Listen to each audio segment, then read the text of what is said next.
नायब वजीर आजम इसहाक डार की बीजिंग में चीनी कम्युनिस्ट पार्टी के वजीर लियू जियानचाओ से मुलाकात। दो तरफा ताल्लुकात, इलाकाई सूरत-ए-हाल और बाहमी दिलचस्पी के उमूर पर तबादला ख्याल। दफ्तर खारजा के मुताबिक इसहाक डार ने पाकिस्तान की खुद मुख्तारी और बुनियादी मफादात पर चीन की हिमायत को सराहा। लियू जियानचाओ ने कहा कि चीन पाकिस्तान का आयन ब्रदर है, ताल्लुकात को तरजीह देंगे। इसहाक डार की आज चीनी हम मनसब से मुलाकात होगी। पाकिस्तान, चीन और अफगानिस्तान के वज़ीर खारजा सैफरी की मुलाकात भी करेंगे। पाकिस्तान और भारत का अफवाज को 30 मई तक हालत अमन वाली पोजीशन पर वापस लाने पर इत्तफाक। सीज फायर के वक्त से दोनों मुल्कों के DGMOs राब्ते में हैं। हुकूमती ज़राए ने लाइन ऑफ कंट्रोल और सरहदों पर अफवाज की मामूल की पोजीशन पर वापसी को सीज फायर का दूसरा मरहला करार दिया है। ताहम सरकारी तौर पर फरीकैन ने इस बारे में कोई बयान जारी नहीं किया। भारत की पाकिस्तान के खिलाफ जारियत के बायस पाक भारत जंग के हालात पैदा हुए और अफवाज अगली पोजीशन पर आ गई थी।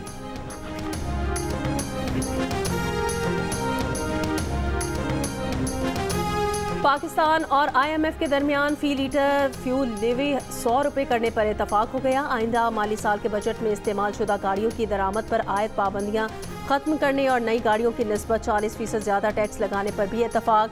जंग और दी न्यूज़ में शाया। इसरार खान और मेहताब हैदर की रिपोर्ट्स के मुताबिक FBR ने 400 अरब रुपए की इजाफी आमदन का मंसूबा भी IMF से शेयर कर लिया। पाकिस्तान और IMF के दरमियान नेशनल टैरिफ पॉलिसी के तहत इजाफी कस्टम्स ड्यूटी बतदरीज खत्म और रेगुलेटरी ड्यूटी में 80% तक कमी की जाएगी।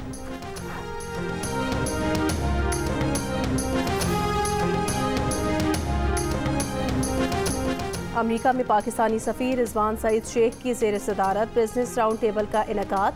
कॉन्फ्रेंस में अमरीकी कारोबारी शख्सियात, सरमायाकारों और बिजनेस एग्जीक्यूटिव्स की शिरकत। सरमायाकारी और दो तरफा ताउन के फ़रोग पर बातचीत की गई। लाहौर तालीमी बोर्ड के तहत इंटरमीडिएट पार्ट 1 के सालाना इम्तिहान का आगाज़ आज से होगा। इम्तिहानात में 1,75,812 उम्मीदवार हिस्सा लेंगे। पाकिस्तान और भारत के दरमियान फायरबंदी कतई तौर पर दो तरफा थी। ट्रंप का इसमें कोई किरदार नहीं था। भारत के सेक्रेटरी खारजा विक्रम मिस्री ने जंगबंदी में अमरीकी कोशिशों का सिरे से ही इनकार कर दिया। भारतीय एहलकार ने सदर ट्रंप को भी झुठला दिया। अमरीकी सदर ट्रंप दुनिया के मुख्तलिफ मकामात पर जाकर 7 बार कह चुके हैं जंगबंदी उन्होंने कराई। भारतीय सेक्रेटरी खारजा ने पार्लिमानी कमेटी को ब्रीफिंग में कहा, सदर ट्रंप ने हमसे बीच में आने की इजाज़त नहीं ली, वो खुद ही स्टेज पर आना चाहते थे और वो आ गए। पाकिस्तान और भारत के दरमियान तनाज़ा रिवायती जंग के दायरे में रहा और पाकिस्तान से किसी भी एटमी धमकी या इशारे की कोई शवाहिद नहीं मिले। भारतीय मीडिया के मुताबिक पार्लिमानी कमेटी की तरफ से बार बार पूछा गया कि पाकिस्तान से जंग में कितने भारतीय तैयारे तबाह हुए, लेकिन विक्रम मिस्री ने कौमी सलामती का बहाना बनाकर जवाब देने से इनकार कर दिया।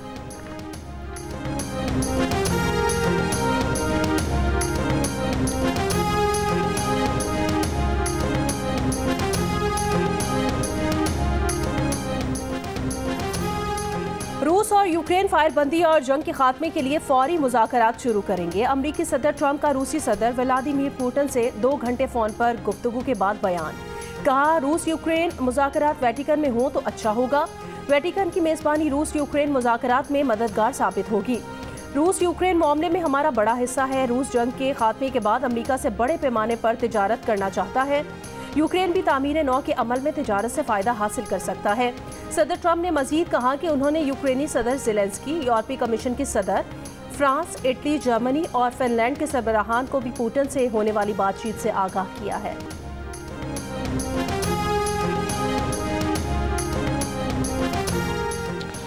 तर्जुमान क्रेमलिन का कहना है कि रूस यूक्रेन बराह रास्त राबते से मुताल्लिक़ अभी कोई फैसला नहीं हुआ। रूस यूक्रेन मुआहदे की तैयारी की डेडलाइन नहीं दी जा सकती। मसला बज़ाहिर सादा लगता है मगर इसमें पेचीदगियाँ हैं। रूस की दिलचस्पी तनाज़े की बुनियादी वजूहात खत्म करने में है। ट्रंप पुतिन गुफ्तगू में वेटिकन की तजवीज़ पर खुसूसी बात नहीं की गई। वेटिकन की भारतीय सुप्रीम कोर्ट ने कर्नल सूफिया कुरैशी के खिलाफ बीजेपी के वजीर विजय शाह की माजरत मुस्तरद करते हुए नई खुसूसी इन्वेस्टिगेशन टीम बनाने का हुक्म दे दिया। कहा, नई टीम में खातून अफसर का होना ज़रूरी है। अदालत ने विजय शाह की गिरफ्तारी पर इस शर्त पर स्टे दिया कि वो तफ्तीश में मुकम्मल ताउन करेंगे।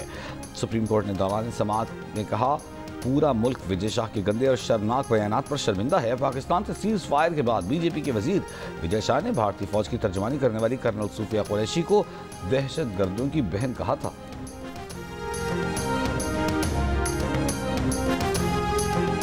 सिक्योरिटी फोर्सेस की खैबर पख्तूनख्वा में मुख्तलिफ कार्रवाइयाँ, 9 खवारिज हलाक। भारतीय हिमायत याफ्ता फितनाल खवारिज के खिलाफ कार्रवाइयाँ 17 और 18 मई को की गईं। ISPR के मुताबिक दहशतगर्दों से फायरिंग के तबादले में सिक्योरिटी फोर्सेस के 2 बहादुर जवान शहीद हो गए। सदर, वजीर आजम और वफाकी वजीर दाखिला का कामयाब ऑपरेशंस पर सिक्योरिटी फोर्सेस को खिराज तहसीन।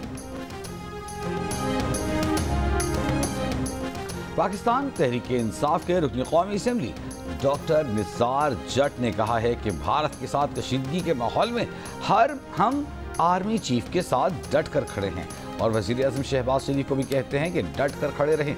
असद कैसर ने स्पीकर और डिप्टी स्पीकर के खिलाफ अदम एतमाद की बात पुरानी मीटिंग के हवाले से कही। अदम एतमाद की बात हमारी पार्लिमानी कमेटी की तरफ से आई, न बानी PTI की तरफ से। सीरीज के प्रोग्राम कैपिटल टॉक में मेज़बान हामिद मीर से गुफ्तगू। सीनियर सियासतदान फैसल वावदा ने कहा कि अपोजिशन ने भारत के साथ कशीदगी में जिम्मेदारी का मुजाहिरा किया। वज़ीर आज़म शहबाज शरीफ को भी चाहिए कि वो अपोजिशन के साथ बातचीत का दरवाज़ा खोलें।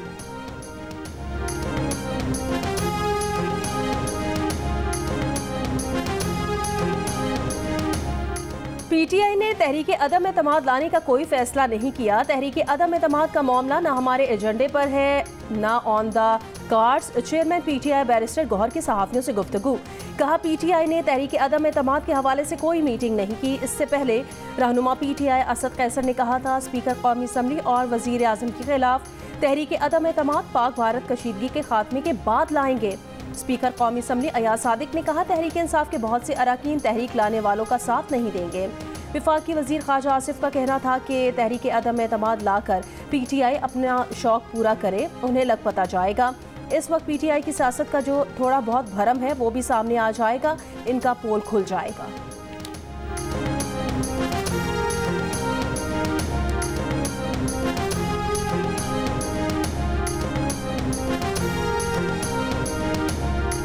किसी हुकूमती शख्सियत का बानी PTI से राबिता नहीं हुआ, ना कोई मुज़ाकरात हुए, ना कोई पेशकश। मुस्लिम लीग नून के सेनेटर इरफान सिद्दीकी ने बानी PTI से डील से मुताल्लिक़ खबरों को मुस्तरद कर दिया। कहा ऐसी बातें आए रोज़ होती हैं लेकिन इनमें सदाकत कोई नहीं। बानी PTI से उनकी अपनी ही जमात के अरकान के राबिते हैं। बानी PTI जिस जगह पर हैं अब मुज़ाकरात या पेशकश के मरहले गुजर चुके। PTI की जानिब से सीज फायर का कहा जाता है, हुकूमत या किसी इदारे की जानिब से कोई फायरिंग नहीं हो रही।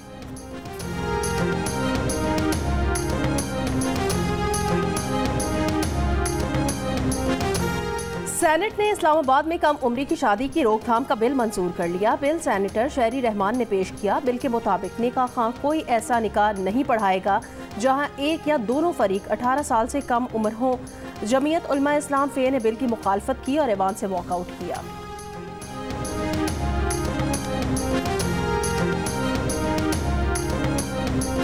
अठारह साल से कम उम्र बच्चों की शादियों की ममानियत का बिल। मौलाना फजलुर रहमान ने बिल इस्लामी नजरियाती काउंसिल भेजने का मुतालिबा कर दिया। कौमी असम्बली में खिताब करते हुए सवाल किया कि क्या इस बिल को लाने का यही मौका था। यकजहती का तकाजा है कि इस किस्म की हरकतें न की जाएं। स्पीकर बिल के खिलाफ रूलिंग दें। बोले बेहतर होगा कानून साजी रोकें, मजबूर न करें कि हम एहतजाज पर निकल आए। गजा में इसराइली फौज के हमले जारी। अरब मीडिया के मुताबिक आज सुबह से गजा पर इसराइली हमलों में शहीद फलस्तीनियों की तादाद 50 हो गई है। इसराइली फौज की शदीद हमलों की वार्निंग। फलस्तीनियों को खान यूनिस से निकलने का हुक्म।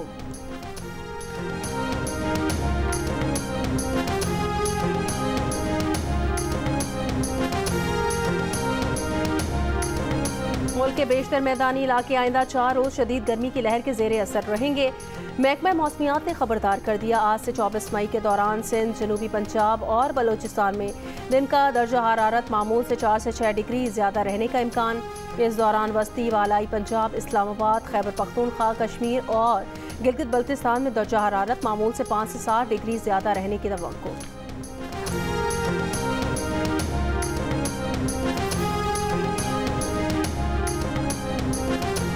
और एशियन PSL 10 में आज आराम का दिन। कल पहले क्वालिफायर में इस्लामाबाद यूनाइटेड का मुकाबला कोयटा ग्लैडिएटर से होगा। जीतने वाली टीम फाइनल के लिए क्वालिफाई कर जाएगी। गुज़श्ता रोज खेले गए मैच में इस्लामाबाद यूनाइटेड ने कराची किंग्स को 79 रन से शिकस्त दी थी।